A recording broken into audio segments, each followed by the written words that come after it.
Hi! இன்னைக்கு ஒரு baby frock தான் பார்க்க போறோம். இது பொன்னாடை சொல்லுவாங்க இல்லைங்களா? அதுலேருந்து தான் கன்வெர்ட் பண்ணியிருக்கோம். இதில என்ன பண்ணியிருக்கோம் அப்படின்னா, அவங்க ரெஃபரன்ஸ் பிக் அனுப்பி கேட்டபோது ஸ்கர்ட் அண்ட் டாப்பா எங்களுக்கு சென்ட் பண்ணியிருந்தாங்க. ஆனா கவுனா தான் ஸ்டிச் பண்ணி கேட்டிருந்தாங்க. நாங்களும் கவுனாவே ஸ்டிச் பண்ணி குடுத்துருந்தோம். இதில ஹைலைட்டே பார்த்தீங்கன்னா, நெக்ல வர அந்த ஃப்ரில் மாதிரி டிசைன் தான். அது இந்த பொன்னாடையோட பார்டர் கட் பண்ணி அதை வச்சு ஸ்டிச் பண்ணி லேஸ் வச்சு ஹைலைட் பண்ணியிருந்தோம்.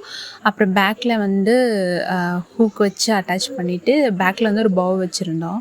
அதுக்கப்புறம் ஃப்ரண்ட்லி ஒரு பூ வர மாதிரி வச்சு டிசைன் பண்ணியிருந்தோம். அப்புறம் நார்மல் ஃப்ளீட் எடுத்து கவுன் ஸ்டிச் பண்ணி கொடுத்துருந்தோம். இதுதான் இதோட ஃபைனல் லுக்காக இருந்துச்சு. ஒரு வயசு பாப்பாவுக்கு அப்படிங்கிறனால இந்த கிளாத் கொஞ்சம் கரெக்டாகவே இருந்துச்சு. ஆனால் நீங்கள் 1.5 வயசு இல்லை 2 வயசு இல்லை கொஞ்சம் பாப்பா பெருசாக இருக்காங்க அப்படின்னா கண்டிப்பாக பத்தாது. அதுக்கு தகுந்த மாதிரி நீங்கள் துணி வாங்க வேண்டியதாக தான் இருக்கும். Thank you so much.